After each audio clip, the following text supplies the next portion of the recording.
কোনোদিন এই যারা তাস খেলে, যারা ক্যারাম বোর্ড পেটে, যারা জুয়া খেলে, যারা উড়ন্ত জীবন নিয়ে যারা ছুটছে উচ্ছৃঙ্খলতায় বিশৃঙ্খলতায়, যারা তাদের জীবনটাকে ভরিয়ে ফেলেছে, জিন্দেগিতে তাদের মাথায় সব ভাবনা আসবে? আসবে। কিন্তু যে কথাগুলো আমি আপনাকে শেয়ার করছি, নিশ্চিত আপনারা বুঝছেন কথাগুলো একেবারেই বাস্তব সত্য।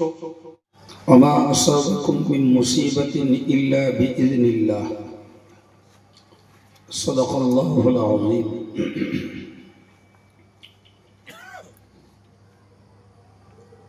সম্মানিত মুসল্লিয়ানে কেরাম, দিনদার ইমানদার শ্রোতা মণ্ডলী, আজকে সবার আমন্ত্রিত উলামায়ে কেরাম, দূরে গৃহে অবস্থিতা সম্মানিতা মা ও বোনেরা, আলহামদুলিল্লাহ জামাত সহ আপনারা এশার নামাজ আদায় করেছেন। তার পূর্বে ওয়াজ নসিহত চলছিল, এশার নামাজ সম্পন্ন হয়েছে। এখন থেকে প্রয়োজনীয় সময় পর্যন্ত ওয়াজ এবং দোয়া শেষ সম্পন্ন হল। যারা নামাজে ছিলেন আলহামদুলিল্লাহ তারা সবাই বসে গেছে, তবে রাস্তার উপরে বেশ কিছু ভাইরা দোকান পাশারিতে ঘুরছিলেন।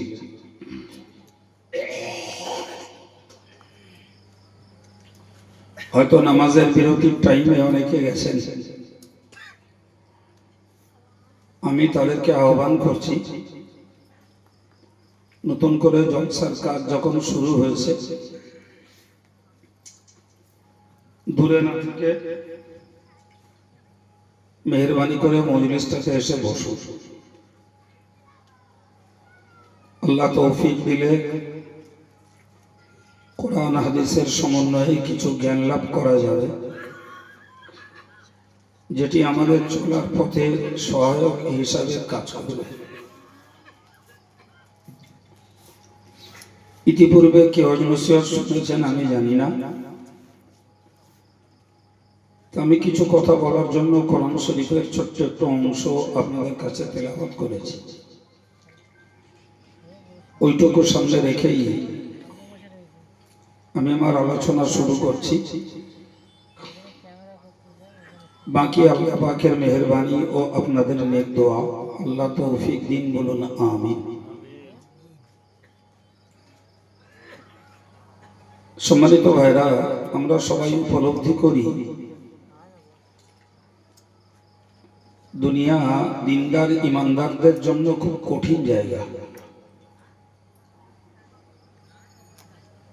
যারা দুনিয়াদার তাদের জন্য দুনিয়া খুব আরামদায়ক, খুব প্রীতির, ভালোবাসার, বিলাসিতার, মনোরমের জায়গা দুনিয়া। কিন্তু দিনদার ইমানদার যারা, তাদের জন্য দুনিয়াটা বেশ খানিকটা জটিল। কারণ শরীয়তের বাউন্ডারি রক্ষা করে দুনিয়াতে চলতে যাওয়া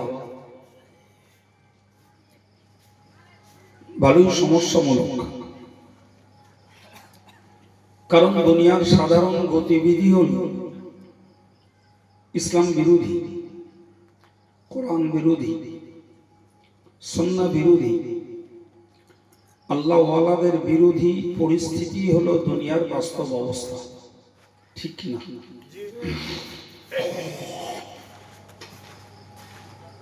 অথচ সেই দুনিয়াতেই আল্লাহ আমাদেরকে পাঠিয়েছেন। হাদিস শরীফে এসেছে, দুনিয়া হুলওয়াতুন খাজিরা, দুনিয়া মিষ্টি এবং সবুজ। তার মানে দুনিয়া উপভোগ করা যেমন অন্তরের জন্য মজাদার, চোখের জন্য তেমন শান্তিদায়ক। দুনিয়ার বিচিত্র রং, দুনিয়ার নানাবিধ ঝিকিমিকি দৃষ্টি আকর্ষক চারিদিকে রং বেরঙের চিত্র, এটা চোখের জন্য ভালো। আল্লাহ ওয়ালাদেরও চোখ আছে, আল্লাহ ভোলাদেরও চোখ আছে। কেউ অন্ধ নয়, সবাই চোখ মেলে চোখ তাকিয়েই দেশ দুনিয়ায় সমাজে চলে। সেখানে আমরা দেখি আল্লাহ ভোলা যারা, তাদের কোনো দৃশ্য দেখতে দোষ নেই, কি গো আছে? কিন্তু আল্লাহ ওয়ালা যারা, তারা চোখ তুলে তাকালেও সব দৃশ্য তাদের জন্য দেখা না মানানসই, না তাদের মনের কাছে সাপোর্ট নেয়। এরপরেও আমরা তো চোখ বন্ধ করে অন্ধের মতো চলতে পারি না। তো রাসূল বললেন, দুনিয়া হলো একদিকে মিষ্টি আর একদিকে সবুজ, ফলে এটা ভোগ করাও যেমন আনন্দদায়ক, এর দৃষ্টিনন্দন চেহারাটা দেখাও তেমন আনন্দের। ওই আনন্দ আল্লাহ ওয়ালারা 16 আনা ভোগ করতে পারেন, কিন্তু আল্লাহ ভোলা যারা, তারা 16 আনার জায়গায় 18 আনাও যদি হয়, তাদের জন্য আরো আনন্দদায়ক হয়। প্রিয় নবী বললেন, ওয়া ইন্নাহু লামুস্তাখলিফুকুম ফিল আরদ, ওই আল্লাহ তোমাদেরকে ওই দুনিয়ার প্রতিনিধি বানিয়েছেন, তথা আমাদেরকে। আমরা আল্লাহর পক্ষের প্রতিনিধি। পৃথিবীতে আমরা এসেছি আল্লাহর প্রতিনিধিত্ব করতে। সুবহানাল্লাহ। আল্লাহ যখন আমাদেরকে পাঠিয়েছেন, তাহলে প্রতিনিধিত্ব করতে হবে আল্লাহর, অন্য কারণ নয়। এই জন্য রাসূল বলেছেন, ইন্নাহু লামুস্তাখলিফুকুম ফিল আরদ, ভূপৃষ্ঠে জমিনে আল্লাহ তোমাদেরকে প্রতিনিধি বানিয়েছেন। কিন্তু সাবধান করে দিলেন রাসূল, ফায়ানদুরু কাইফা তা'মালুন, তোমরা কি করছো এটি আল্লাহ পর্যবেক্ষণ করছেন। তোমরা কি করছো আল্লাহ ওটা দেখছেন। তাহলে এ থেকে বুঝতে পারা যায় যে দুনিয়া যত রং বেরঙের হোক, এখানকার মজা তৃপ্তি যত আমাদের দিল আকর্ষণ করুক, আমাদেরকে ওই ভয়টা অন্তরে লালন করতে হবে, অন্তরে পুষতে হবে যে আমি যাই করি, যাই বলি, যাই খাই, যাই দেখি, আল্লাহ পাকের দৃষ্টির বাইরে যেতে পারছি না। ঠিক না? তাহলে আল্লাহর দৃষ্টির বাইরে যখন আমি যেতে পারছি না, তখন স্বাভাবিকভাবে আমাকে ভাবতে হবে যে আমার এই জীবনযাত্রার জন্য আল্লাহ পাকের কাছে আমাকে পরীক্ষার মুখোমুখি হওয়াই লাগবে, আমার ছাড় না। রাসূল করিম সাল্লাল্লাহু আলাইহি ওয়াসাল্লাম হযরত আলীকে বলেছিলেন, ইয়া আলী লা তুতবিউন নাযরাতা নাযরাতান ফাইন্না লাকাল উলা ওয়া লাইসাত লাকাল আখিরা। হে আলী, তুমি একবারের জায়গায় দ্বিতীয়বার দৃষ্টি দিও না। মনে রাখো, তোমার একবার দৃষ্টিটা যেটা পড়ে, ওই দৃষ্টিটাকে যদি তুমি ফিরিয়ে নাও, তাহলে তুমি গুনাহ থেকে মুক্ত। সুবহানাল্লাহ। কিন্তু দ্বিতীয়বার যদি তুমি দৃষ্টি দাও, তাহলে তুমি গুনাহে জড়িয়ে পড়বে। সম্মানিত ভাইরা, মুরব্বীরা, প্রিয় ছেলেরা, আমরা খুব ভালোভাবেই উপলব্ধি করি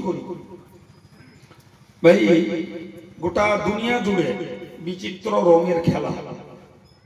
আপনি অবাক হয়ে যাবেন, যারা আল্লাহওয়ালা মানুষ, যারা তরিকতের মানুষ, তাসাউফ তত্ত্বের আমল যারা করেন, তাদের জন্য বিচিত্র রংটা দেখাও নিষেধ। চাইছে বাড়িঘর হোক, মানুষের চেহারা হোক, অন্য কোনো কৃত্রিম চিত্র হোক, এই দেখাটাও নিষেধ। কারণ মানুষ যখন বিচিত্র রঙের দিকে নজর দেয় তখন এর একটা আন্দোলন তার হৃদয়ে শুরু হয়। কথাটা অনেক জ্ঞানের কথা। যখনই একটা বিচিত্র রঙের প্রতি মানুষের দৃষ্টি পড়ে, এর প্রতিচ্ছবি মানুষের অন্তরে ধরা পড়ে। তো মানুষ যখন ওই ছবিটার প্রতি আকৃষ্ট হয় তখন সাময়িকের জন্য হলেও তার অন্তর থেকে আল্লাহ পাকের ফিকির, আল্লাহর চিন্তা ভাবনা, আল্লাহ পাকের জিকির তার হৃদয় থেকে উধাও হয়ে যায়। এটা এতটাই বিপজ্জনক যে একজন দৃষ্টিনন্দন আকর্ষণীয় চিত্র এটাও মানুষকে আল্লাহ ভোলা করার পথের একটা সহায়ক। সুতরাং আমাদেরকে ভাবতে হবে যে রাসূল তার জামাতা আলীকে বললেন যে তুমি কোনো বিষয়ের প্রতি একবার দৃষ্টি দাও বা দৃষ্টি পড়ে তোমার জন্য ওইটা ছাড়, কিন্তু দ্বিতীয়বার তুমি দৃষ্টি নিক্ষেপ করো না, ওতে তুমি গুনাহে জড়িয়ে পড়বে। ভাই তাহলে দুনিয়া যেমন সৌন্দর্য পূর্ণ তেমন এর বাস্তবতাটা ভোগ করা মনের জন্য খুব আনন্দের। তো এমন একটা পৃথিবীতে আল্লাহ আমাদেরকে পাঠিয়েছেন যে পৃথিবী ভোগ করার জন্য মজাদার, দৃষ্টির জন্য সেটি আনন্দদায়ক, কিন্তু দুটোর একটিতেও ইমানদার মুসলমান আল্লাহ ওয়ালাদের স্বাধীনতা নেই। আছে নাকি? না। ইচ্ছা মতন কিছু বলতে পারবো না, ইচ্ছা মতন কিছু খেতে পারবো না, ইচ্ছা মতন কিছু ভোগ করতে পারবো না, যেদিকে মন চাবে সেদিকে নজর দিতে পারবো না। এগুলো আমাদের জন্য নিষেধাজ্ঞা আরোপ করা হয়েছে। এটা চলতে পারে। এই জন্যই রাসূল বলেছেন আদ-দুনিয়া সিজনুল লিল মুমিন, দুনিয়া হলো ঈমানদারদের জন্য কারাগার সমতুল্য। যারা জেলবন্দি মানুষ তারা জেলখানায় বেঁচে থেকেও পরাধীন, তাদের খাওয়া পেওয়া, কারোর সঙ্গে দেখা সাক্ষাৎ, কোথাও চলাচল, কোনোটারই স্বাধীনতা তাদের নেই। অথচ তিনি সুস্থ সবল কর্মঠ এবং সচেতন সজাগ মানুষ, তারপরেও তিনি আইনের আওতায়। ফলে যখন ইচ্ছা যাত্রার সঙ্গে কথা বলতে পারে না, যখন ইচ্ছা যাত্রার সঙ্গে দেখা করতেও পারে না, ইচ্ছা মতন কোনো খাবার খেতে পারে না। এমনকি তার বাড়ির লোকেরাও যে খাবারটাকে সাপ্লাই করে ওই খাবারটাও জেল দারোগা যদি অনুমতি দেয় খেতে পারবে, নাহলে খেতে পারবে না। বলেন না, সে তো পরের খাবার খাচ্ছে না, তার বাড়ির পরিবেশন করা খাবার, সেখানেও জেল কারারক্ষী যারা তারা চেক আপ করে যদি পারমিশন দেয় তবে উপভোগের, নাহলে ওটাকে ফেরত যাবে, ফেরত নাও দিতে পারে। সম্মানিত ভাইরা আমার, তাহলে আমরা বাস্তব চোখে দেখছি একজন জেলবন্দির জীবনযাত্রাও এতটা পরাধীন, এতটা আইনের আওতায়, এতটা বিধিবদ্ধ। সুতরাং ইমানদার মুসলমানকে ভাবতে হবে এই বিশাল বিস্তার পৃথিবীতে আমরা বিচরণ করছি, ঘুরছি ফিরছি, চাষবাস, ব্যবসা বাণিজ্য, চাকরি, নৌকারি, রাজনীতি, সমাজনীতি, ব্যবসা নীতি সব করছি, কিন্তু এরপরেও আমাদেরকে মনে রাখতে হবে আমরা যদি সত্যকারে আল্লাহ পাকের শরীয়তের বাউন্ডারির মধ্যে থাকতে চাই তাহলে বিশাল পৃথিবীটাও আমাদের জন্য পাঁচিল ঘেরা বদ্ধ কারাগারের মতো। ভাই মন তৈরি করতে হবে। আজ কানে শোনার জন্য নয়, শুধু কানে শুনবার সাথে সাথে আমাদেরকে একটা মন তৈরি করতে হবে।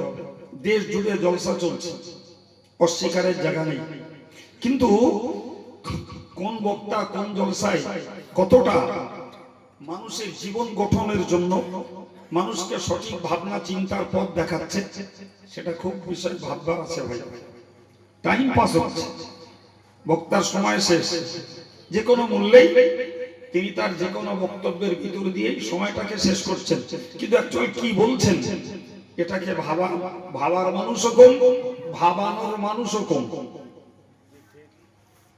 প্রিয় ভাইরা আমার, আমি এ পর্যন্ত যে কয়েক মিনিট আপনাকে হাদিসের আলোকে কথা বলছি, এই হাদিসের আলোকে তাহলে খুব স্পষ্ট বুঝতে পারলাম পৃথিবী যত বিস্তার হোক, যত সুসার হোক, তারপরেও একজন ইমানদারের জন্য, একজন আল্লাহওয়ালার জন্য, একজন দিনদার যিনি হতে চান, একজন মানুষ যিনি পরকালের ভয়ের সঙ্গে পৃথিবীটায় চলতে চান, তার জন্য এই বিস্তার পৃথিবী অত্যন্ত সংকীর্ণ, অত্যন্ত সংকীর্ণ। সম্মানিত ভাইরা আমার, এই সংকীর্ণতার ভিতর দিয়েই একজন আল্লাহওয়ালার জীবন চলছে। আমাদের একলা চলে না বাবা, প্রচুর আল্লাহওয়ালা এই ধরাপৃষ্ঠ থেকে তারা মাটির গর্ভে চলে গেছে এবং এর ভিতর দিয়েও তারা আল্লাহর প্রেম লাভ করেছেন, এর ভিতর দিয়েই তারা আল্লাহর ঘনিষ্ঠতা লাভ করেছেন। তাহলে বুঝতে হবে তাদের জীবনটা কতটা সংকটের ভিতর দিয়ে কেটেছে। যে সংকটটা স্বাভাবিক, আপনি আমি যেই বুঝবো সত্যি অনুধাবন করতে পারবো যে সত্যি সংকট। ওই যে বললাম ইচ্ছা মতন কথা বলতে পারবো না, মনে মুখে যা আসবে তাই বলবো, পাপ লেখা হচ্ছে।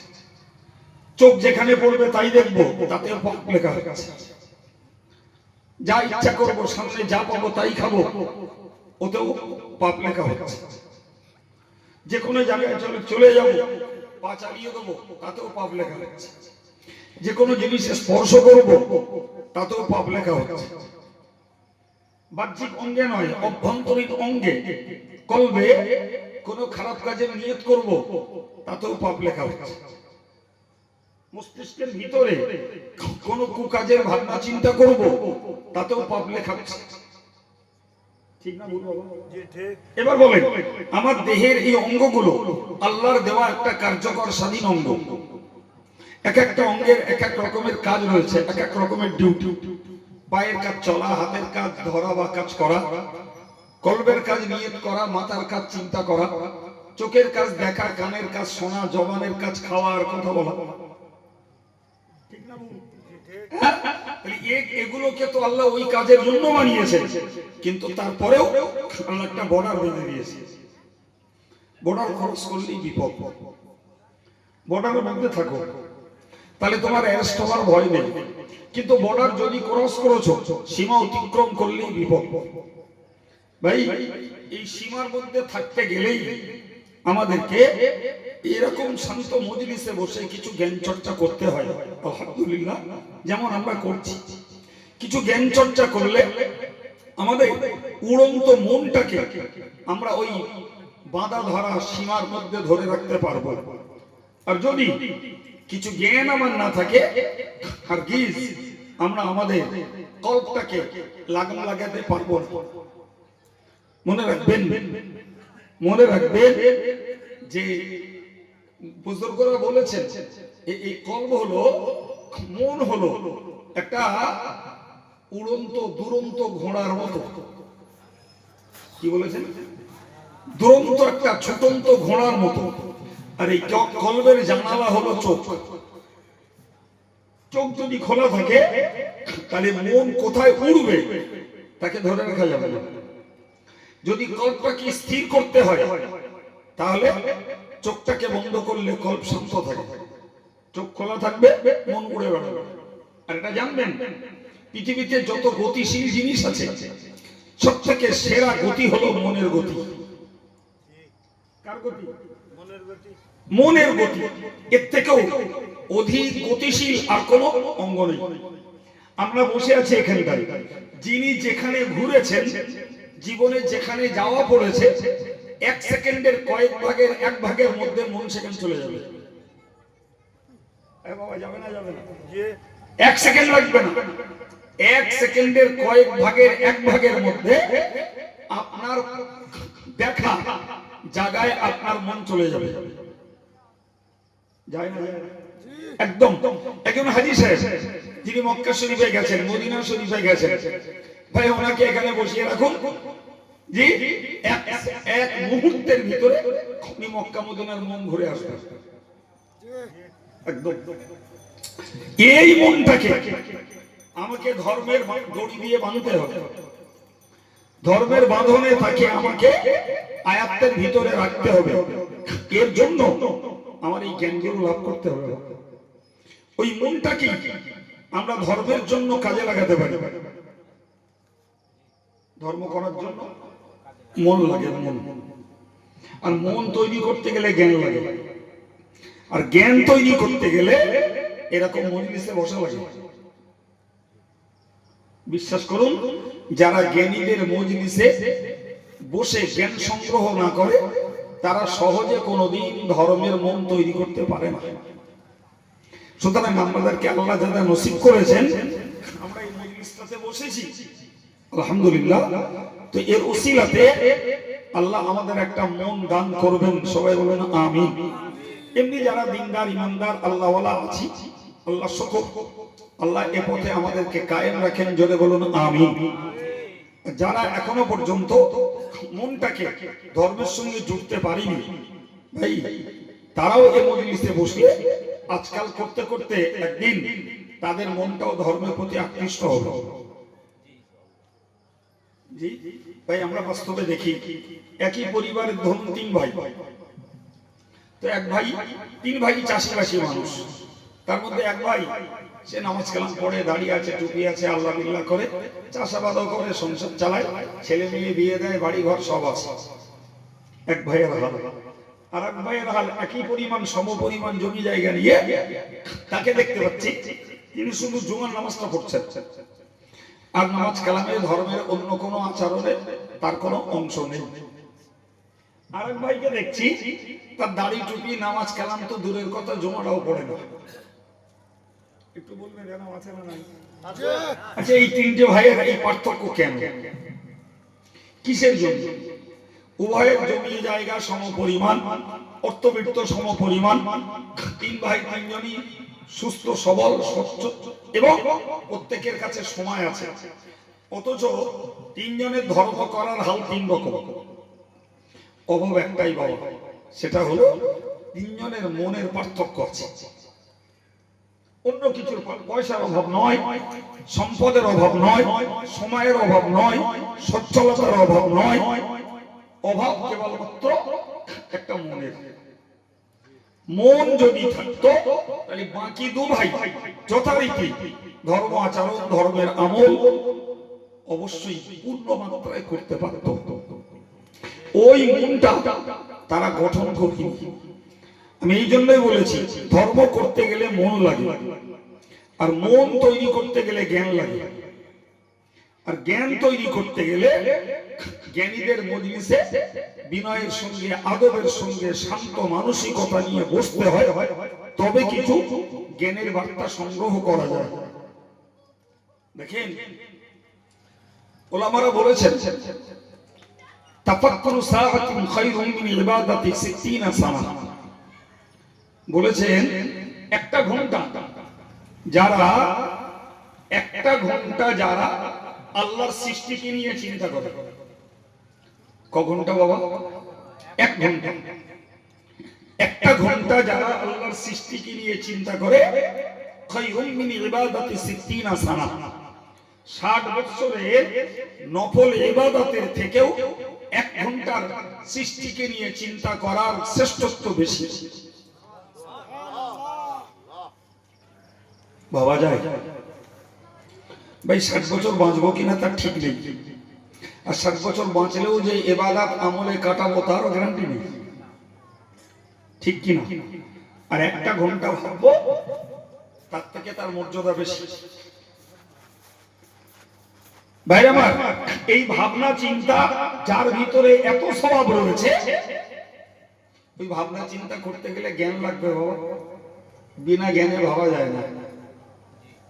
বলেন না, অজ্ঞ মানুষ, মূর্খ মানুষ, অপড়ুয়া মানুষ এরা ভাবে, এদের ভাবনা চিন্তা নাই। ভাবনা চিন্তা যোগাবে যে জ্ঞান, সেই জ্ঞানটার অভাব।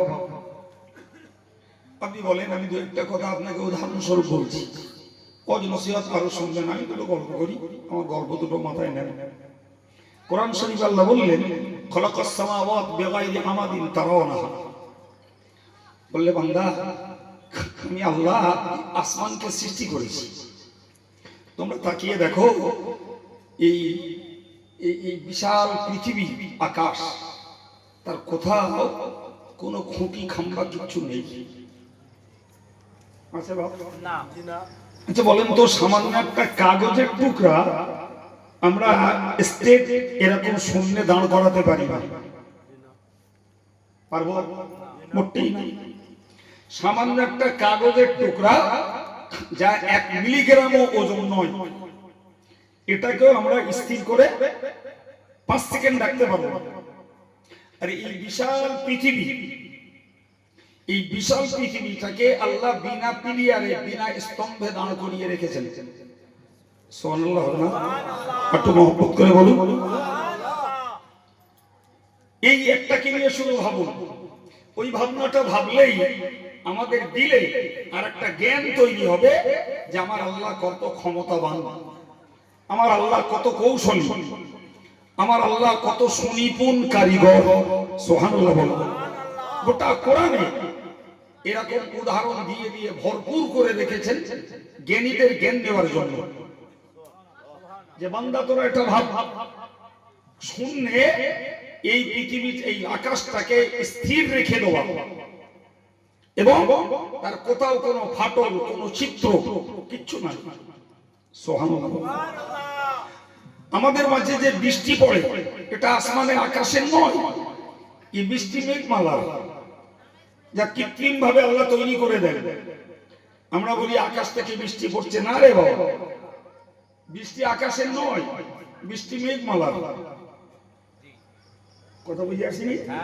হ্যাঁ ভাই আমার, তাহলে এই আকাশটাকে নিয়ে যদি ভাবি তাহলে সত্যকারের জ্ঞানী মানুষ যারা, তারা ওই একটাই কথা বলতে বাধ্য হবে যে আমার আল্লাহ অসাধারণ ক্ষমতাবান, তিনি অসাধারণ একজন শিল্পী, তার শিল্প নৈপুণ্যতা নিখুঁত। সুবহানাল্লাহ। আল্লাহ কোরআনে বলেছেন খলাকাস সাবআ সামাওয়াতিন তিবাকা। বান্দা তোমরা এই একটা আকাশকে দেখছো, একটা নয়, আমি স্তরে স্তরে 7টা আকাশ তৈরি করেছি।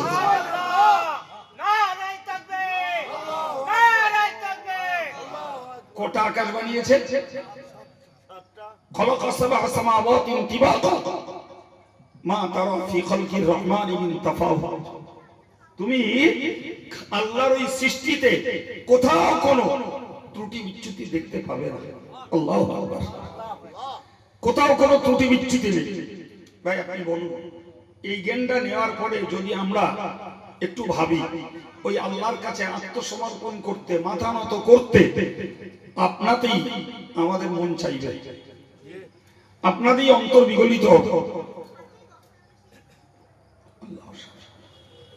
ঠিক নয় কি বাবা? জি। আবার আল্লাহ বললেন ওয়াকাফিল আরদি রাওয়াসিয়া আন তামিদা বিকুম। বান্দা শুধু মাথার উপরেই দেখছো, পায়ের নিচের মাটিটা দেখো। তোমরা যে মাটিতে বিচরণ করছো, যে মাটিতে গাড়ি চাপছো, যে মাটিতে বাড়ি তুলছো, যে মাটিতে চাষ করছো, যে মাটিতে তোমরা তোমাদের পুকুর পুষ্করিণী কাটছো, যে মাটিতে তোমরা মাছ চাষ করছো, যে মাটিতে তোমরা ভাটা তৈরি করছো, এই মাটির চরিত্র কি? আকাশ চুম্বি 100 তলা বিল্ডিং তুলে দেন, মাটি সেটাও ঘাড়ে করে রেখেছে। আর আমাদের মতন 60-65-70 কিলো ওয়েটের মানুষটাকে মাটি তার বুকের উপর দিয়ে চলতেও দিচ্ছে। আবার হাল চালাচ্ছি, মাটি সেখানেও তার কোনো আবদার, কোনো আপত্তি, কোনো অভিযোগ কিচ্ছু নেই। আগে তো মানুষ লাঙল চালাতো, এখন তো লাঙলের যুগ শেষ, এখন ট্রাক্টরের যুগ। ওই মাটি কোনোদিন বাবারে মারে গিচি গিচি করে না। তাহলে মাটির চরিত্রটা কি? এ হাজার হাজার টনের ওজন ঘাড়ে বইছে। আবার মাটি এমন শক্ত নয় যে তাতে লাঙল চালানো যায় না, আবার এমন নরম নয় যে আমরা চলতে যেয়ে পড়ে যাই। সুবহানাল্লাহ। আশ্চর্য ব্যাপার। এই গুণগুলো সব তাফসীরে লেখা আছে, আমি বানিয়ে বানিয়ে বলছি না বাবা, তাফসীরের কিতাব পড়ে বলছি তাহলে এই যে জমিনের চরিত্র, আল্লাহ বললেন বান্দা তুই তোর বাস্তব জ্ঞানে বোঝ, এই বিশাল পৃথিবী পানির উপরে ভাসছে। কিসের উপরে? পানির উপরে। আপনি জানবেন তো সহজে, আমি জানবো সহজে। আপনি টিউব প্রথম যারে বলে পাইপ, আপনি পাইপ বসান কোথাও 20 ফুট যেতে হবে না। যে লেয়ার পাওয়ার জন্য 100 ফুট 200 ফুট 500 ফুট 1000 ফুট যেতে হতে পারে, ওটা সুস্বাদু পানীয় পাওয়ার জন্য। কিন্তু মূল পানি পাওয়ার জন্য আপনি তার 4 থেকে 5 ফুট খুঁড়ুন, পানি পেয়ে যাবেন। হ্যাঁ না বলুন? তাহলে কোরআন বলছে ওয়া ফিল আরদি রাওয়াসিয়া, বান্দা পৃথিবী পানির উপরে ভাসছে। এই পৃথিবী তো পানির উপরে টলার কথা, ঠিক না? পানির উপরে তো দোলার কথা। আল্লাহ বললেন বান্দারে যদি পৃথিবী এরূপ ভাবে টলতো আর দুলতো, না থাকতো গাছপালা, না থাকতো বাড়ি ঘর, না থাকতে পারতিস তোরা বান্দা, এমন কি তোরা নিজেরাও নিজের পায়ে চলতে পারতিস না, যখন তখন তুই মাথা ঘুরে পড়ে যাবার তোর সম্ভাবনা ছিল।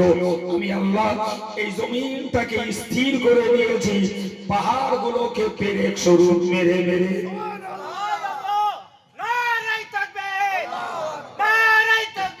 এই ভাবনাগুলো কে করবে বাবা? এ ভাবনা আল্লাহ ওয়ালাদের ভাবনা, এ ভাবনা নামাজি মানুষদের ভাবনা, এ ভাবনা দিন ধর্ম যারা মেনে চলতে চায় তাদের ভাবনা।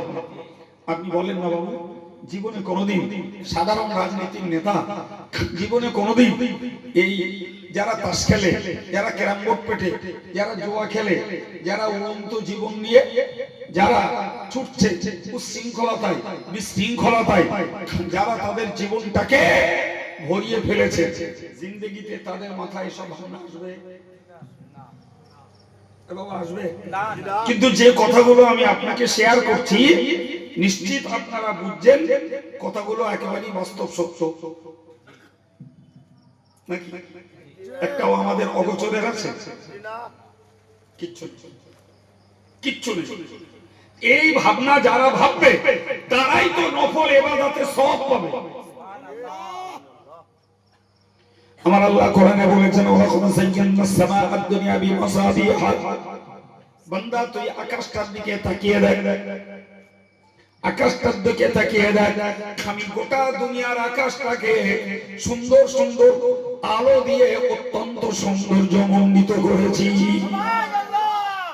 আমরা আধার হলে আমাদের দৃষ্টিতে তারকাগুলো দেখতে পাই। অনেকে আমরা বলে থাকি তারা উঠেছে, কিন্তু তারা ওঠা উঠির ব্যাপার নয়। আকাশের জন্য সৌন্দর্যই হলো স্কাই মতো তারাগুলো, ওটা আকাশের সৌন্দর্য। আল্লাহ বলেছেন দুনিয়ার আকাশটাকে আমি সৌন্দর্যমণ্ডিত করেছি উজ্জ্বল প্রদীপ দ্বারা। ওই উজ্জ্বল প্রদীপ গুলোই হলো তারকা। তুমি এখান থেকে যেটাকে দেখছো সামান্য ছোট্ট আঙুলের মাথা মতো, ভাই ওই এক একটা তারা গোটা পৃথিবীর মতো বড় বড়।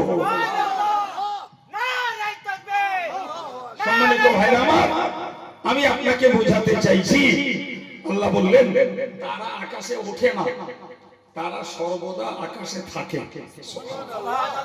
সূর্যের আলোর রশ্মিতে আমাদের দৃষ্টিতে তারা পড়ে না। সূর্যের আলো যখন বন্ধ হয়ে যায়, রাতের আঁধার ছড়িয়ে পড়ে, তারাগুলো এবার আমাদের চোখে পড়ে। এটাই ঘটনা। ওই সৌন্দর্য কে করেছে? আল্লাহ। হযরত পীর হাসান বসরি রাহমাতুল্লাহ আলাইহি, জগৎ বরেণ্য আল্লাহর ওলি, তিনি বিখ্যাত তাবেঈ। নবীর শিষ্যদেরকে বলা হয় সাহাবী, আর সাহাবীর শিষ্যদেরকে বলা হয় তাবেঈ। তার মানে তিনি রাসূলের খুব কাছাকাছি যুগের মানুষ। কথা ক্লিয়ার হয়েছে? হ্যাঁ, তো তিনি একদিন রাতের আঁধারে এরকম খোলা আকাশের নিচে আসমানের দিকে দেখছিলেন। সুবহানাল্লাহ। হযরত আলী রাদিয়াল্লাহু আনহু বলেছেন, তোমরা যারা টেনশন করো, কি করো? টেনশন আমাদের আসে না নাই? একদম। আপনার না আমার আছে। এমন কোন মানুষ নেই যিনি টেনশনলেস জীবন যাপন করতে পারে। যিনি যেমন মানুষ তার তেমন টেনশন আছে, তার তেমন হেডেক আছে। এটা নিয়েই চলে আমাদের জীবন। যে সুখ আর দুঃখ জীবনের এই পিটার উপর, কষ্ট আর আরাম এধার আর ওধার। আজকে কষ্ট তো কালকে আরাম, আজকে আরাম তো কাল কষ্ট, আজকে সুখী তো কালকে দুঃখী, কালকে দুঃখ তো আজকে কষ্ট। আল্লাহ বলেছেন ইন্না মাআল উসরি ইউসরন, বান্দা যেমন রয়েছে কঠিন তেমন রয়েছে সহজ। সুবহানাল্লাহ। সুতরাং তোমাকে ভাবতে হবে যে আজকে যে আল্লাহ ভিজাচ্ছে কালকে ওই আল্লাহ শুকাবে, যে আল্লাহ আজকে বন্যা দিচ্ছে কালকে ওই আল্লাহ খরা দেবে, যে আল্লাহ আজকে আমাকে দুশ্চিন্তা দিয়েছে কালকে ওই আল্লাহ দুশ্চিন্তা মুক্ত করবে। কি গো, জ্ঞানের কথা না অজ্ঞানের কথা? এই দৃঢ় হৃদয়টা দরকার, এই শক্ত মনটা দরকার। যে দুর্বল হলে ভাই টেনশন চেপে ধরবে, দুর্বল হলে মাথার যন্ত্রণায় মানুষ হাতা খাতা ছেড়ে দিয়ে শুয়ে পড়বে। কিন্তু যে এক কথায় বুঝবে যে আমার দুশ্চিন্তা, আমার মাথার যন্ত্রণা আল্লাহ দিয়েছে, সুতরাং আল্লাহ নিবারণ করবেন। কথার পৃষ্ঠে কথা বলতে যে বার্তা কথা একটা আগে বলে ফেলছি। ভাই নবী ইউনূস আলাইহিস সালামকে যখন এই জাহাজ থেকে নাবিক ফেলে দিল সাগরে, তো একটা মাছ তাকে খেয়ে ফেলল। সময়টা ছিল রাতের আঁধার। কোরআনে বলা হয়েছে যে প্রথমত নবী ইউনূস আলাইহিস সালাম বিচরণ করছিলেন নদী পথে রাতের বেলা, আবার তাকে ফেলে দেওয়া হলো পানির ভিতরে এক অন্ধকার, তাকে গিলল আর এক মাছ। তাহলে তিন অন্ধকারের ঘেরা টোপের মধ্যে নবী ইউনূস। কথা বোঝা গেছে? তো মাছ যখন তাকে খেলো, জি, তো স্বাভাবিক ভাবে বলতে পারা যায় মানুষ 1-1.5 মিনিট এমনি যতই দম আটকে দেওয়া হোক বাঁচতে পারে নাকি? তো ওই যতটুকু সময় উনি পেয়েছেন ওর মধ্যেই উনি পড়ে নিয়েছেন লা ইলাহা ইল্লা আনতা সুবহানাকা ইন্নী কুনতু মিনাজ জালিমিন। কি বলেছেন? অর্থ কি? লা ইলাহা ইল্লা আনতা, হে আল্লাহ তুমি ছাড়া উপাস্য মাবুদ কেউ নেই। সুবহানাক, আল্লাহ তোমার জাত পবিত্র জাত। ইন্নী কুনতু মিনাজ জালিমিন, আল্লাহ আমি হয়ে গেছি অত্যাচারীদের অন্তর্ভুক্ত, আমি অত্যাচারীদের অন্তর্ভুক্ত। তুমি পবিত্র এবং তুমি একমাত্র উপাস্য। একে আমরা সবাই জানি, এর নাম দোয়া ইউনূস। দোয়া ইউনূস, এই দোয়া ইউনূস নবী পড়েছিলেন মাছের পেটে। কোথায় বাবা? আচ্ছা, মাছের পেটে পড়েছেন মানে তিনি হায়াতে ছিলেন বলেই পড়েছেন।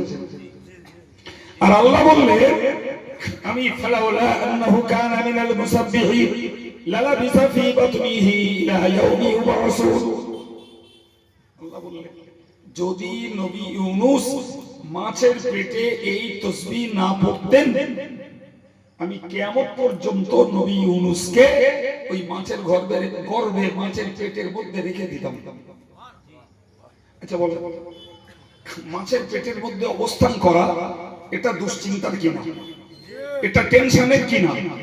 তাকে যখন পানিতে ফেলে দেওয়া হলো আর মাছ যখন তাকে গিলে নিল, তাহলে এটা একটা হাই টেনশনের বিষয়। তিনি কি বললেন? জোরে বলেন কি বললেন? দোয়া ইউনূস কি বললেন? আমার আল্লাহ বললেন ফাস্তাজাবনা লাহু ওয়া নাজাইনাহু মিনাল গাম্মি ওয়া কাযালিকা নুনজিল মুমিনিন। ফাস্তাজাবনা লাহু, নবী ইউনূস যখন দোয়া ইউনূস পড়ল আমি আল্লাহ পাক ডাকটাকে সাড়া দিলাম এবং তাকে যথারীতি ওই মাছের গর্ভে বাঁচিয়ে রেখে মাছের পেটে বেদনা দিয়ে ওই মাছকে উগরে দিতে বাধ্য করলাম।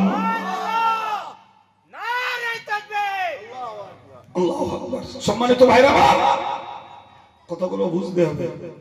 আমি শুধু ওয়াজ করতে বসিনি, ওয়াজ অনেক আছে, আপনাদের দোয়ায় বহু বিষয়ের উপরে কথা বলা যায়। তা আমি শুধু ওয়াচ করে টাইম পাস করতে বসিনি, আপনাদের এই মূল্যবান ব্রেন গুলোতে এমন কিছু কথা দিতে চেষ্টা করছি যেগুলো আমাদের ইহকালেরও কাজে লাগবে, পরকালেরও না লাগবে না। দোয়া ইউজ করলে সওয়াব হয় না, হয় না? সওয়াব হয়। আবার আমার আল্লাহ নিজে বলছে যে নবী ইউনুস যখন মাছের পেটে পড়ে টেনশন ফিল করলো, দুশ্চিন্তায় ভুগলো, দোয়া ইউজ করলো, ফাস্তাজাবনা লাহু, আমি আল্লাহ তার ডাকে সাড়া দিলাম, ওয়ানাজ্জাইনাহু, এবং তাকে আমি আল্লাহ নাজাত দান করলাম।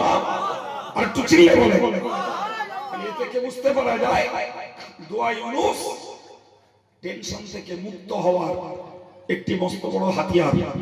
দোয়া ইউনুস দুশ্চিন্তা থেকে মুক্ত হওয়ার একটা অবলম্বন।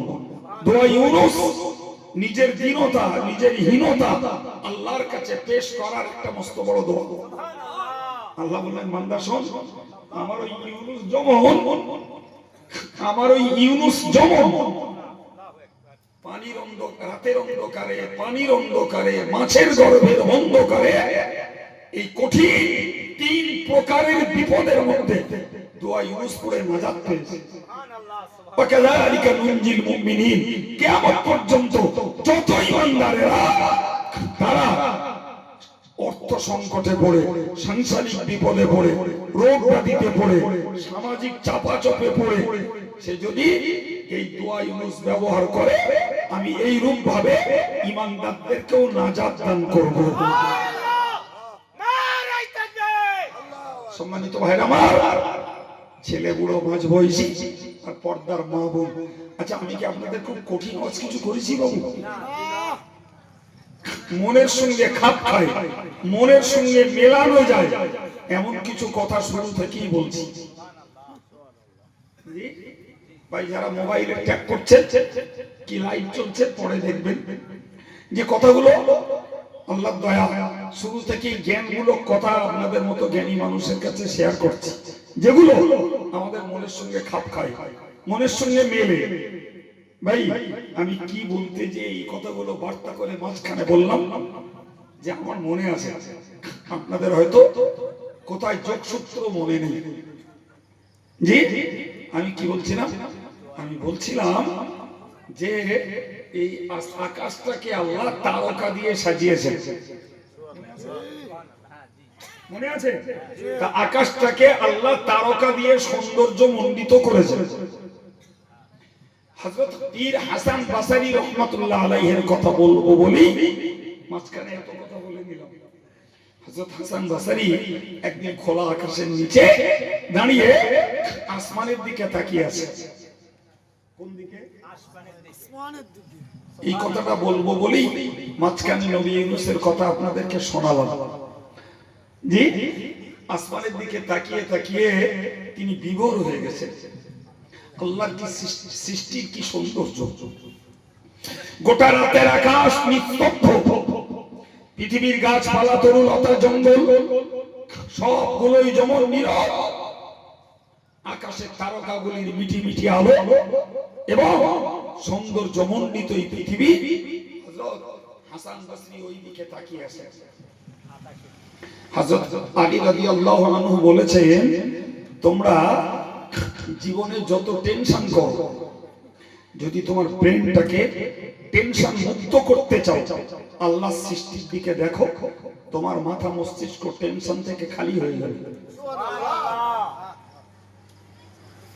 জি জানেন তো, যারা ব্রেনের রোগী, যারা মেন্টাল পেশেন্ট, ডাক্তাররা বলে এদেরকে একটু খোলা জায়গায় বেড়াতে নিয়ে যান। এমনি বলে, হ্যাঁ এদেরকে সাগরের ধারে নিয়ে যান, এদেরকে ঘন জনবসিত এলাকা ছেড়ে দিয়ে ফাঁকা জায়গায় রেখে রাখুন। ওষুধে যা কাজ হবে তার থেকে বেশি কাজ হবে ওই মুক্ত জায়গায় এদেরকে বিচরণ করতে দিলে। এমনি বলে। হযরত আলী রাদিয়াল্লাহু আনহু বলেন, যারা দুশ্চিন্তায় ভোগে এরা যদি আল্লাহর খোলা আকাশে নিচে তাকায়, রাতের আধারে যদি আসমানের দিকটাতে এরা তাকায়, আমার আল্লাহ বললেন ওদের দুশ্চিন্তা দূর হয়ে যাবে, মাথার যন্ত্রণা ওদের মিটে যাবে। বাইরে আমার আবার যখন সংসারে ঘোলে চলে আসবে, তখন আবার ওই দুশ্চিন্তা চাপবে। আপনি কিছুদিন পর পর রাতের খোলা আকাশে নিচে আসমানের দিকে তাকান, তারকা খচিত সৌন্দর্য মণ্ডিত আসমানটার দিকে তাকালে আপনার প্রেম থেকে দুশ্চিন্তা আল্লাহ মুক্ত করে দেবে। হযরত পীর হাসান বসরি রহমাতুল্লাহ আলাইহির কথা বলছিলাম না, উনি খানিকক্ষণ দাঁড়িয়ে দাঁড়িয়ে দেখে দেখে এত বিভোর হয়ে গেছে। জি, ওনার বিখ্যাত শাগরেদ হযরত রাবিয়া বসরি রহমাতুল্লাহ আলাইহা, তিনি ঘরের ভিতরে ছিলেন, পীরি মুরিদির খেলা, উনি ঘরের ভিতরে ছিলেন। হযরত হাসান বসরি পীর রাবিয়া বসরিকে ডাকছেন, বলছে রাবিয়া তুমি ঘরের ভিতরে কি করছো? বাইরে এসে দেখো আল্লাহর সৃষ্টির কি শোভা, আল্লাহর সৃষ্টির কি সৌন্দর্য, আকাশের দীপ্তিমান তারকাগুলি মনটাকে কত আকৃষ্ট করছে, একবার দেখো। জি, রাবিয়া বসরি রহমাতুল্লাহ আলাইহা তিনি ভিতর থেকে জবাব দিলেন, বললেন হুজুর আপনি বাইরে আল্লাহর সৃষ্টির রহস্য দেখছেন, আর আমি ঘরের ভিতরে মুরাকাবায় আল্লাহর রহস্য দেখতে পাচ্ছি।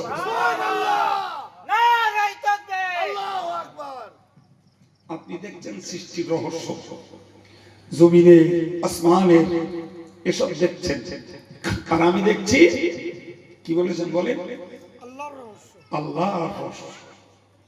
এখন বলেন সৃষ্টির রহস্যের তুলনায় আল্লাহর রহস্যটা আরো গাঢ় কিনা?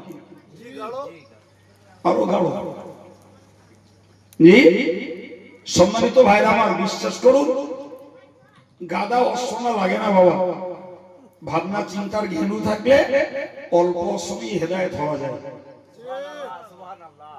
আর হেদায়েত হওয়ার চিন্তা না থাকলে ভাই বিরাট দামি দামি বক্তাদের আওয়াজ শুনেও যা ছিল তাই থেকে যায়, আরো খারাপ হয়ে যায়।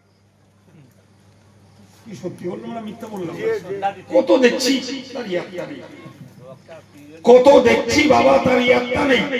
আমি আপনাকে বোঝাতে চাইছি, উপলব্ধি করুন যে আল্লাহ পাকের রহস্য। আমার আল্লাহ কোরআনে বলেছেন ফি আনফুসিকুম আফালা তুবসিরুন, ও বান্দারে তুই যদি হেদায়েত হবি মনে করিস, তোর আসমান দেখতে হবে না, জমিন দেখতে হবে না, সাগর পাহাড় পর্বত নদ নদী তোকে কিছুই দেখতে হবে না রে বান্দা, তুই শুধু নিজে নিজেকে দেখ, অতীত তোর জন্য হেদায়েত লুকিয়ে রয়েছে। তুই তো নিজেকে দেখ, তোর চোখটাকে, তোর কানটাকে, তোর জবানটাকে আল্লাহ কিভাবে সেটআপ করেছেন, তোর পাটাকে কিভাবে সেটআপ করেছেন, তোর হার্টটাকে, তোর কিডনিটাকে, তোর ফুসফুসটাকে, তোর লিভারটাকে আল্লাহ কিভাবে সেট করে তোকে এমন একটা মানুষ বানিয়েছেন। সারা পৃথিবীর ডাক্তারেরা মানুষ কেটে ডাক্তার কি বলেছি রে বাবা, মানুষ কেটে ডাক্তার হচ্ছে, এমনি হয় না রে। জি, ডাক্তারি থিওরি ভাই, অপারেশনের জন্য তাদের যে এই সার্জিক্যালি কাজ করবা সব মানুষ কেটে দিচ্ছে, এগুলো দিয়ে রেখেছে কে? আল্লাহ। আল্লাহু আকবার। এই জন্য আল্লাহ বলেছেন বান্দা তুই আমারে চিনবি, আমার প্রতি ঈমান আনবি, আমারে দেখবি, তুই কিচ্ছু দেখতে হবে না, তোর নিজের জীবনটাকে নিয়ে, তোর দেহটাকে নিয়ে, তোর এই হিউম্যান বডিটা, তোর এই মানব দেহটাকে নিয়ে ভাব, তুই আমাকে চিনে ফেলবি। সুবহানাল্লাহ, সুবহানাল্লাহ, সুবহানাল্লাহ। আমরা তো ধার্মিক হয়েছি বিনা ভাবনা।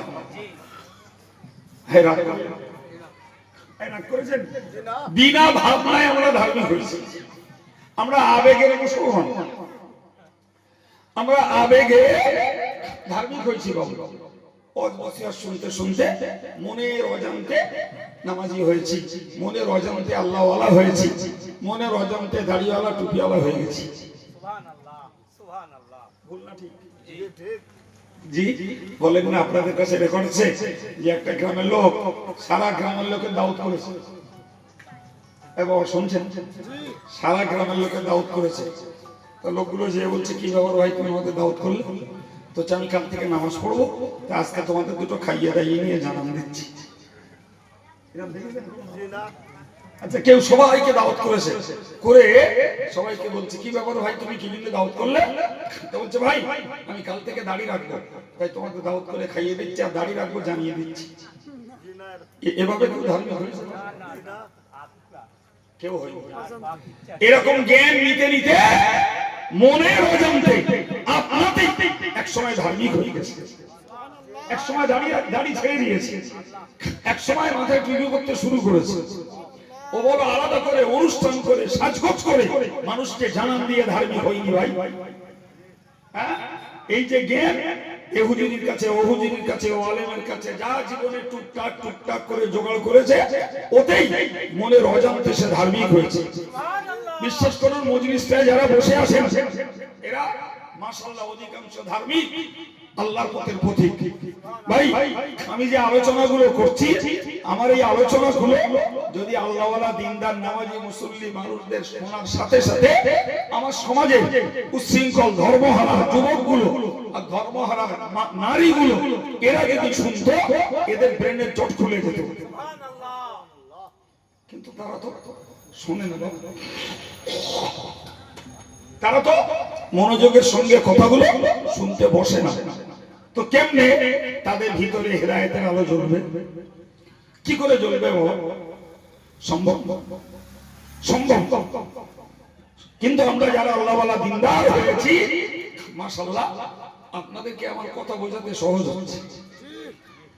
সম্মানিত ভাইরা আমার, ভালো করে মনে রাখুন, মহান আল্লাহ বললেন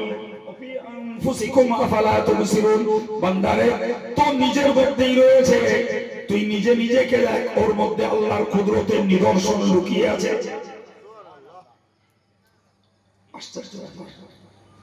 ভাই আল্লাহর দেওয়া এই হিউম্যান বডি যে পার্টস পেয়ার, এর যে যন্ত্র অংশ, মানব দেহের এক একটা অঙ্গ, এটাকে রিসার্চ করে বড় বড় ডাক্তার আর সার্জিক্যাল তারা সার্জন তৈরি হচ্ছে। দিয়ে রেখেছে কে? আল্লাহ। সুতরাং আমাদেরকে ভাবতে হবে, আমাদেরকে ভাবতে হবে যে হেদায়েতের জন্য আহামরি আকাশ ছোঁয়া অশোনার দরকার নেই। হেদায়েত হতে চাইলে অল্পতেই নিজের ভিতরে বুঝ চলে আসবে, তবে সেটাকে নিয়ে ভাবতে হবে, ভাবতে হবে। দেখেন না, একই জমি, একই জমি, তার একটা তরল রস আছে। জি, আমরা চাষিবাসী মানুষ যারা চাষবাস টুকটাক করি তারা জানি যে জমিনে কিছু করতে গেলে আমাদের ভাষায় বলে জো হওয়া। এই বলেন না, বলেন না, জো হওয়া। জো হলে তাতে দানা বনি, জি আবার বীজপুতি। ভাই তো আপনি দেখুন, জমিনের একটা রস আছে, জমিন সেই রস টানছে, আল্লাহর কুদরতের খেলা। এখানে পুতলাম উচ্চে গাছের দানা, এক হাত দূরে পুতলাম একটা আঁখের টিপলি, দুদিন পরে উচ্চের ফল ধরলো, আঁখটাও ম্যাচুরেট হলো। উচ্চেটা খেয়ে দেখছি তিতো, আর আঁখটা খেয়ে দেখছি মিষ্টি। অথচ মাটি উচ্চে যে রস টেনেছে, আঁখও সেই রস টেনেছে। তো আমরা সাধারণভাবে বলতে পারি যে উচ্চের জাত তিতো আর আঁখের জাত মিষ্টি, তাই এটা তিতো ওটা মিষ্টি, এটা সাধারণ কথা, ঠিকই আছে। কিন্তু আপনি বলুন তো ভাই, আমরা পটল খাই, একটা সুস্বাদু ব্যঞ্জন, সুস্বাদু তরকারি, কখনো পটলের গাছ খাই, ব্লাড রিফাইন করে, রক্ত শুদ্ধ করে, তো দেখি গাছটা তিতো, ফলটা মিষ্টি। আচ্ছা, এতটা মানুষ আছেন, বলেন দিন জীবনে কোনোদিন পটলের শিকড় যারা গিল্ড বলা হয় খেয়েছেন কোনদিন? যে কাউকে বলা হবে এক কথায় বলবে ও খেলি মরে যাবে, তাই বলবে না বাবা? হ্যাঁ, কিন্তু অ্যাকচুয়াল মরণ আল্লাহর হাতে। তবে পটলের গেটটা বিষাক্ত জিনিস, এতে শরীরের কোনো বিপরীত পরিস্থিতি তৈরি হবে, ফলে ওইটাই মরণের কারণ হয়ে দাঁড়াতে পারে। কিন্তু এবারে একটু ভেবে দেখবেন, কোনদিন ভেবেছেন খাই তো আজীবন ধরে, যার শিকড় বিষাক্ত, বিষাক্ত শিকড় থেকে তিতো গাছ, আর তিতো গাছ থেকে মিষ্টি ফল। সুবহানাল্লাহ সবাই মিলে বলা যাবে না? ও এমনি এমনি হয়? কি বলছেন এমনি এমনি হয়?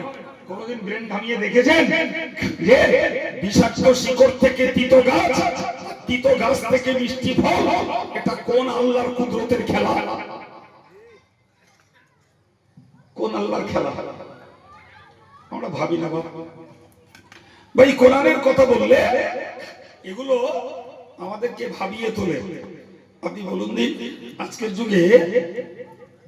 যুগে ভাই এমন একটা সিস্টেম তৈরি হয়েছে, নরমালে বাচ্চা হওয়া খুব কঠিন হয়ে গেছে। নরমালে বাচ্চা হওয়া কঠিন হয়ে গেছে। বিশেষ করে ডাক্তার বাবুরা এমন সিচুয়েশন তৈরি করেছে যে শতকরা 95টা বাচ্চা হচ্ছে সিজার। কি হচ্ছে? সিজার।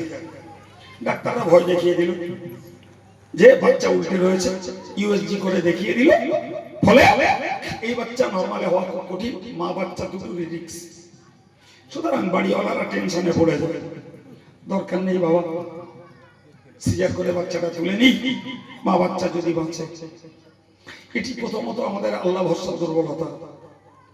আল্লাহ কোরআনে বলেছেন সুম্মা সাবিলা ইয়াসসারা, বান্দারে ওই মায়ের গর্ভে যে বাচ্চা তৈরি হয় ওর বেরিয়ে আসার জন্য আমি আল্লাহ রাস্তা সহজ করে দিয়েছি। আমরা আল্লাহ ভরসা ছেড়ে দিয়ে সেই রাস্তাটাকে কঠিন করে ফেলেছি। আর এমন সিস্টেম, এমন পেপারস পত্র, এমন ডকুমেন্টস, আজকে সরকারি ভাবে একটা প্রেগন্যান্সি পিরিয়ডে একটা মেয়েকে জোগাড় করতে হচ্ছে, ওর বাইরে তা যাওয়ার উপায় নেই। আছে বাবা, ওর বাইরে যেতে পারবে না। গেলে সে আধার কার্ড পাবে না, আই কার্ড পাবে না, জন্ম সার্টিফিকেট পাবে না। জি ভাই মা, ফলে ওই মানুষকে আজকে কাটার ব্যবস্থার ভিতর দিয়ে বাচ্চা প্রসব করানো হচ্ছে। আমেরিকার ডাক্তাররা গবেষণা করে দেখেছে এরাই প্রথমত পৃথিবীতে সিজার আনে। কারা? আমেরিকারা প্রথমত সিজারের ব্যবস্থা আনে। পরবর্তীকালে গবেষণা করে দেখছে একটা বাচ্চা যখন নরমালে হয় তখন ওর দেহে থাকে 28,000 ব্যাকটেরিয়া। এই ব্যবস্থা কার? 28,000 ব্যাকটেরিয়া থাকে। এই ব্যাকটেরিয়া গুলো ওই বাচ্চাটির দেহের রোগ খেয়ে ফেলে। সুবহানাল্লাহ। কিন্তু যখন বাচ্চাটাকে সিজার করে তুলে নেওয়া হয় ওই ব্যাকটেরিয়া গুলো সব মরে যায়। ফলে সিজারের বাচ্চাগুলো রোগ আষ্টে পৃষ্ঠে জানতে ধরে, খোঁজ না নেবার। নরমালের বাচ্চাগুলো কত শক্ত, কত মজবুত, এদের দেহের রোগ প্রতিরোধ ক্ষমতা কত বেশি, আর ওই সিজারের বাচ্চাগুলো কত রোগে আক্রান্ত। কারণ একটা খোদাই সিস্টেম আর একটা মানসিক সিস্টেম। যে আমেরিকারা এই সিজার সিস্টেমে বাচ্চা চালু করেছিল তারাই এখন সিজার সিস্টেম বন্ধ করে দিয়েছে। আমার ভারতবর্ষে এটাকে নতুন করে জাপতে শুরু করা হয়েছে। দুটো লাভ, একদিকে ডাক্তার বাবুদের পয়সা হচ্ছে, আর একদিকে একটা জায়গায় দুটো যেই হয়ে গেল, তিনটের বেলায় রিস্ক। জি, এবারে লাইগেশন করে ছেড়ে দিল। কি হলো? মানব প্রজন্ম হ্রাস পেল, জনসংখ্যা কমলো।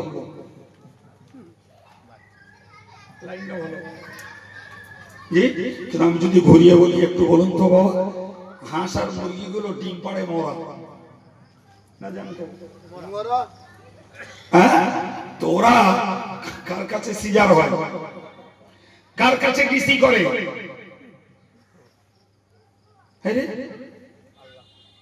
কোথাও করে কি কোন ডাক্তার কোন ল্যাবে হাঁস আর মুরগিগুলোকে সিজার করে ডিম বার করে না ডিসি করে ডিম বার করে?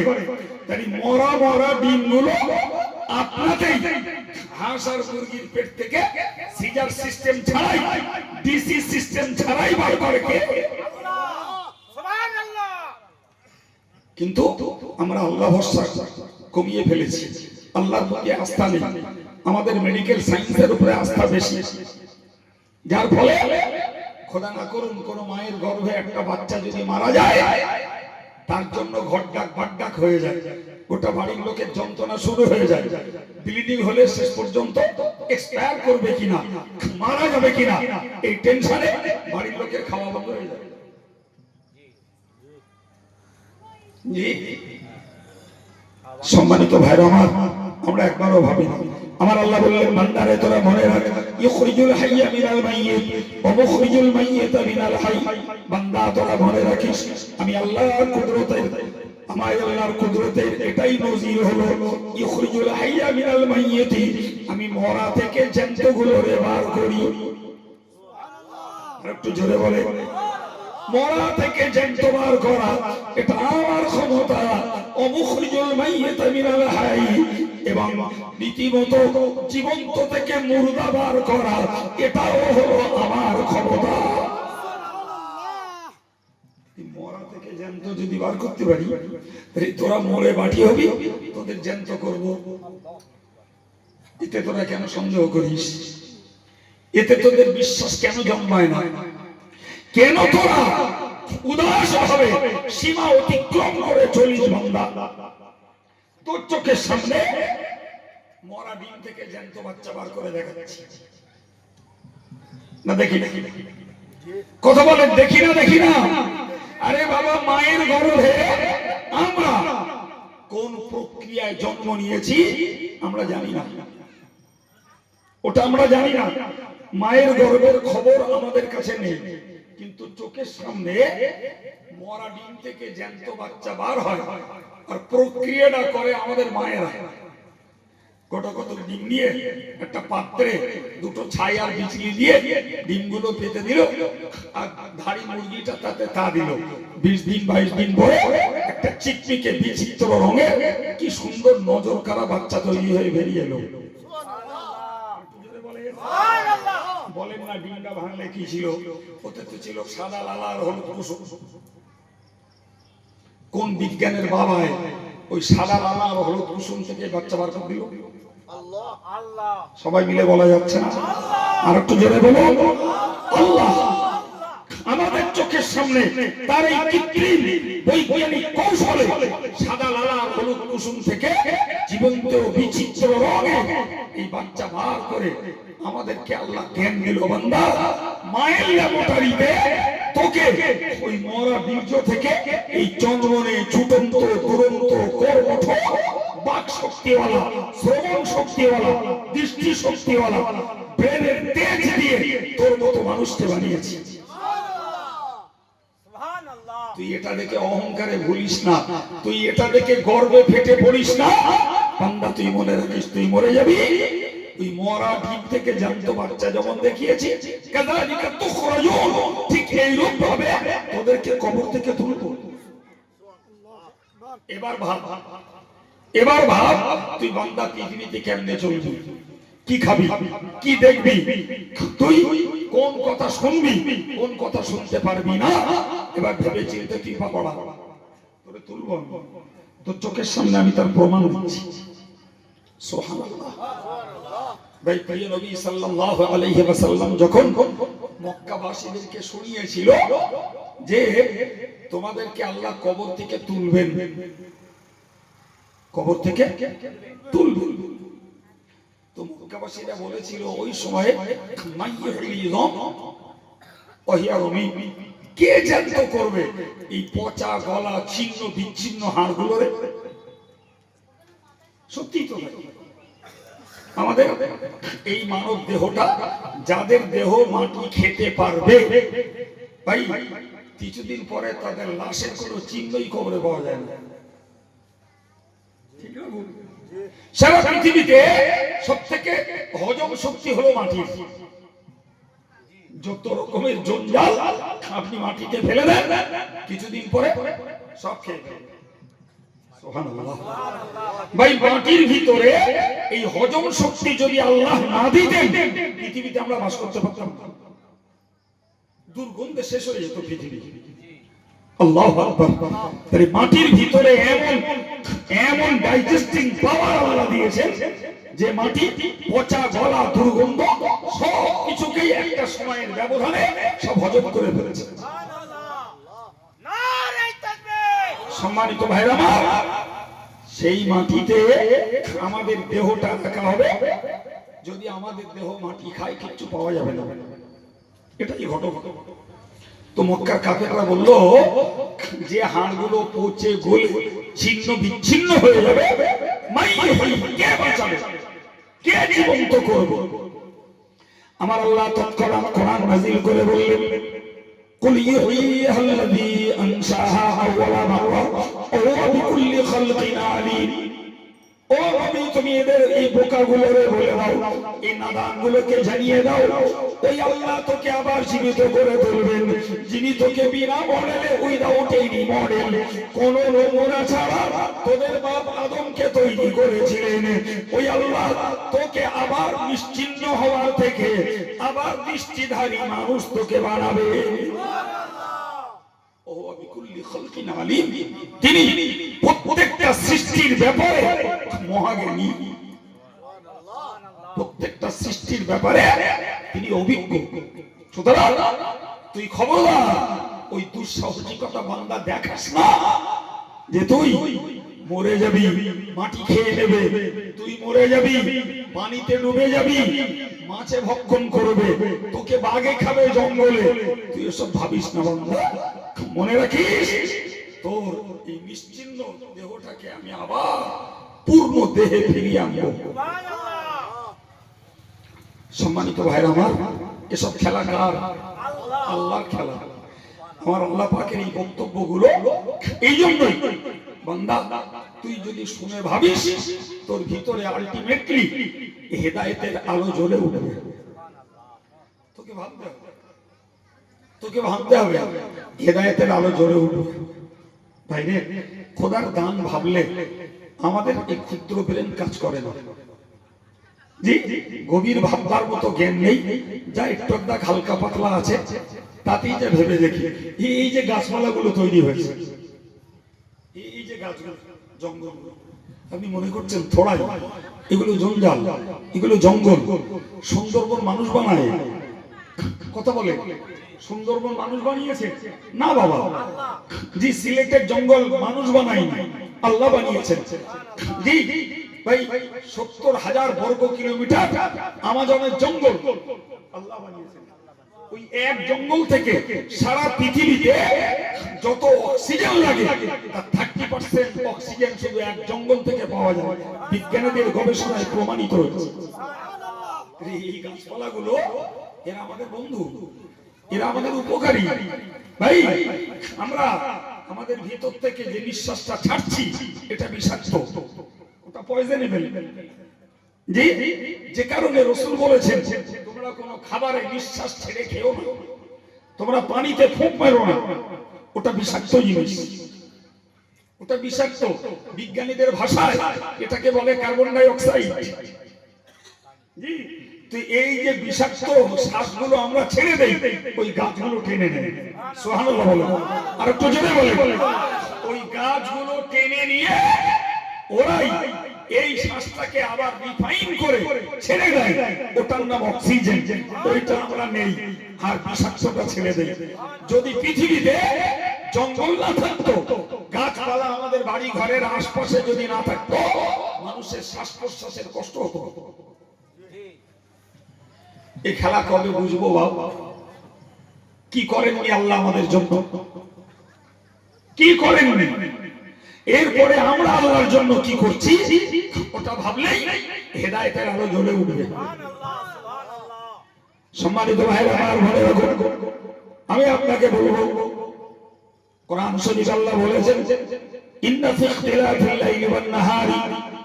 ও বান্দা, তুই একবার তাকিয়ে দেখ না কেন, আসমান সৃষ্টি জমিন সৃষ্টির ভিতরে আমি আল্লাহর কুদরতের নিদর্শন করেছি।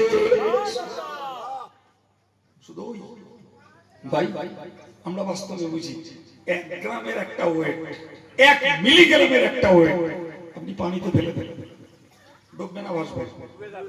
ডুবে যাবে।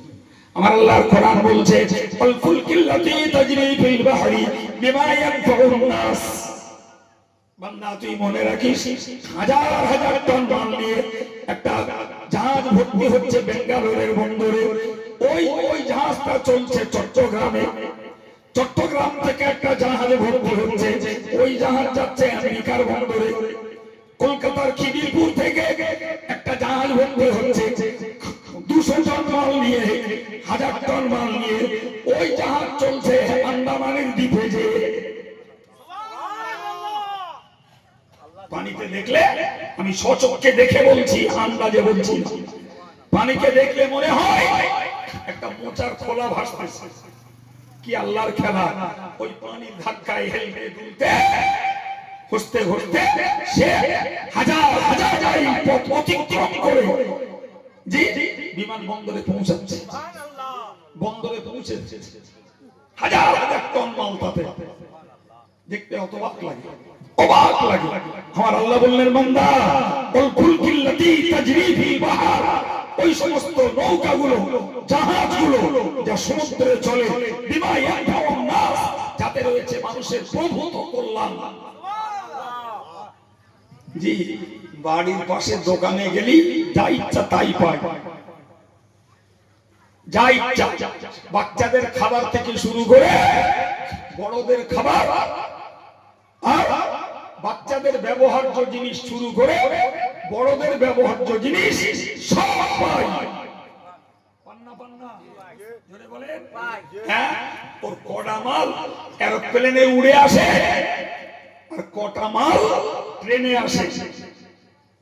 জি ওর 75% মাল ওই জলপথে জাহাজ বয়ে বয়ে কিনারায় সমুদ্র তটে পৌঁছে দেয়। সেখান থেকে সারা দেশ নয় সাপ্লাই হয়, লক্ষ লক্ষ মানুষ কাজ করছে। এই খেলা কার? জোরে বলেন কার খেলা? আল্লাহ কুদরতের খেলা।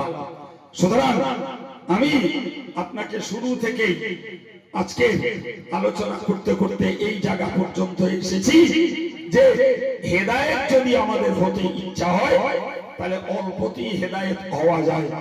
যদি মনে হয় আমরা আমাদের নেক আমলের পরিমাণ বাড়াবো, ভাই অল্প জ্ঞানেই নেকের পরিমাণ বাড়ানো যায় ভাই আমার। সুতরাং আমি আপনাদেরকে অনুরোধের স্বরে বলবো, আল্লাহওয়ালা যারা, দিনদার যারা, ইমানদার যারা, আমাদের মরণের পরে নেকি কতটা লাগবে বাবা কেউ জানি না, আলেমরাও জানে না, পীর সাহেবরাও জানে না, মুফতি সাহেবরাও জানে না। সুতরাং সমস্ত দিনদার ইমানদারদের উচিত হলো নেকির পরিমাণ বাড়ানো। আর যারা নেকির পথে নেই তাদের উচিত কর্তব্য হলো দুনিয়াতে দাপটানোর সঙ্গে নিজের আখেরটাকে গোছাতে আল্লাহ মুখ হয়ে যাওয়া। সমাজ জীবনে চলতে গেলে বিপদ আপদ দুঃখ দুর্দশা অভাব অনাটন দুশ্চিন্তা টেনশন এগুলো থাকবে বাবা, এগুলো বাদ দিয়ে চলা যাবে না, এগুলো থাকবে। তার জন্য আমি আপনাদেরকে সংক্ষিপ্ত দুটো ঔষধ বলেছি। একটা হলো তারায় ভরা রাতের আকাশটার দিকে একটু ঘন ঘন দেখা, আর একটা বলেছি একটু দোয়া ইউনুস বেশি করে ব্যবহার করা।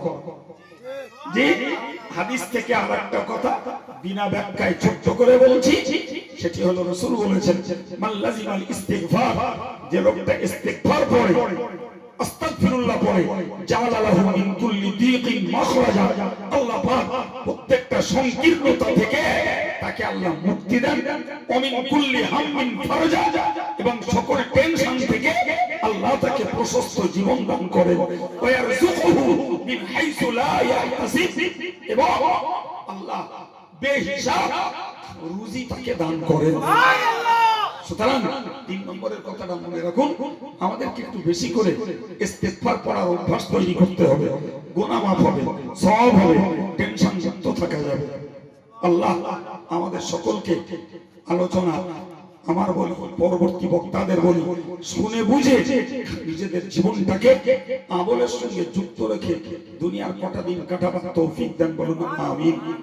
সম্মানিত ভাইরা আমার, বিগত কয়েক বছর আমি এই মজলিসটাতে আসি, আপনারা আসেন, দেখা সাক্ষাৎ হয়, কথাবার্তা বলি, পরিশেষে আপনাদের কাছে অল ইন্ডিয়া সুন্নাতুল জামাত সংগঠনের সদস্য হওয়ার জন্য দাওয়াত দিই, বঙ্গনুর পত্রিকা পড়তে আপনাদের দাওয়াত দিই, সেই সঙ্গে আমাদের পরিচালিত ছেলেদের মাদ্রাসা, মেয়েদের মাদ্রাসা, শিশুদের জন্য মডেল মাদ্রাসা, এগুলোর প্রতি আপনাদেরকে আহ্বান জানাই। জি, এবং আমি এই মজলিসটাতে আমার আব্বার রেখে যাওয়া আমার দায়িত্বে বর্তমান পরিচালিত বইকারা মাদ্রাসার জন্য একটু আপনাদের কাছে পয়সাও চাই, আপনারা দুটো পয়সাও দিয়ে থাকেন। আমি আজও সেই পূর্ব দিনের আশা রেখে, আল্লাহর প্রতি ভরসা রেখে আপনাদের কাছে দাবি করছি, বাবু যারা পারেন আমাদের প্রতিষ্ঠানের উন্নয়নে কোরআনের শিক্ষাকে জিন্দা রাখতে 100, 200, 20, 50, জি যিনি যতটুকু পারেন একটু যদি সহযোগিতা করেন, ভাই আমাদের প্রতিষ্ঠানগুলো দানেই চলে বাবা। জি, এখানে লজ্জার কিছু নেই, শরমের কিছু নেই, দানেই চলে। জি, বিশ্বাস করলে অবাক হয়ে যাবেন। শুধু আচ্ছা আচ্ছা ভাই, আমাদের প্রতিষ্ঠানগুলো চালাতে এক বছরের কম বেশি খরচা হয় 15 কোটি টাকা। এ টাকা আফ্রিকার নয়, আরবের নয়, এ টাকা সব এই দেশে খেটে খাওয়া দিন দুঃখী, নিম্নবিত্ত, মধ্যবিত্ত, উচ্চবিত্ত মানুষদের দান। ভাই হয়তো সব ভাই বলবেন না, আমি কোন একটা যুবককে একটু বলছি, বাবু দিনের খেদমতে যদি একটু মজলিসটা ঘুরে আসে, ওই তো একটা ছেলে গেছে মাশাআল্লাহ, টুপি নিয়ে আমাদের ভাইটা গেছে, যাদের কিছু দেওয়ার মতো ইচ্ছা আছে বাবা, ওই ছেলেটির কাছে দিয়ে দেন। আপনারা দেখছেন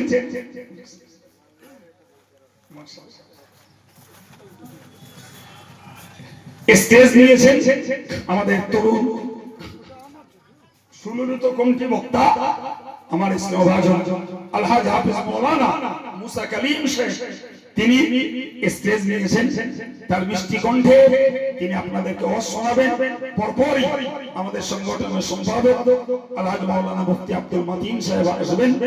তো আশা করি আপনাদের প্রাণ ভরা আলোচনা আরো শোনা যাবে, শোনা পড়বে ইনশাআল্লাহ। জি, তো আমি আপনাদেরকে দাওয়াত দিচ্ছি, আগামী 1লা, 2রা, 3রা ফাল্গুন জামিয়া রহমানিয়া বাৎসরিক ইসালে সওয়াবে আপনারা সবাই আমন্ত্রিত। ইতিপূর্বেও গেছেন, আগামীতেও যাওয়ার জন্য আপনাদের কাছে আন্তরিকভাবে দাওয়াত রাখলাম। জামিয়ার একটা করে সদস্য আল্লাহর অস্তিত্ব হয়ে থাকবে। যে কোরআন হাদিস ফিকহ চর্চা এত বড় প্রতিষ্ঠান, সিলসিলার পক্ষে বর্তমানে বিরল বললে ভুল হবে না। জি, তো এই প্রতিষ্ঠানটার সঙ্গে ন্যূন পক্ষে 100 টাকা দিয়ে হলেও একটা সদস্য হয়ে থাকুন। আমাদের নজরুল আছে, তার কাছে বললেই আমরা অনলাইন সিস্টেম চালু করছি, এখানে বসেই সদস্য হওয়া যাবে, এখানে বসেই পয়সা পেমেন্ট করা যাবে।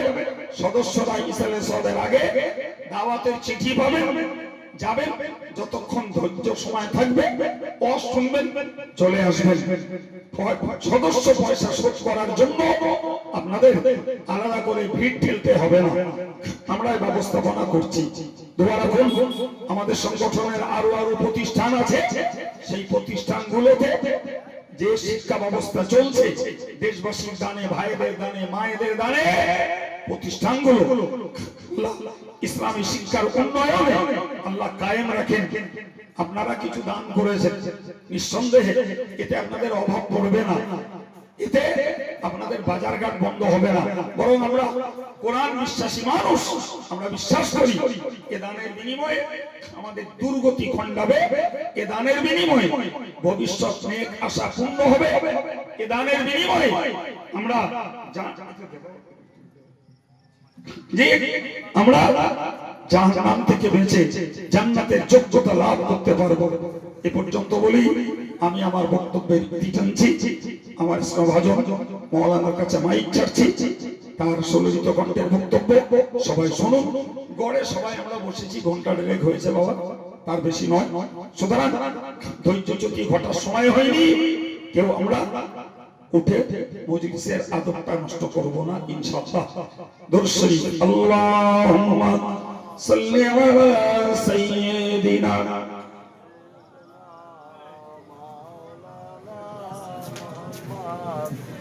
وعلى آله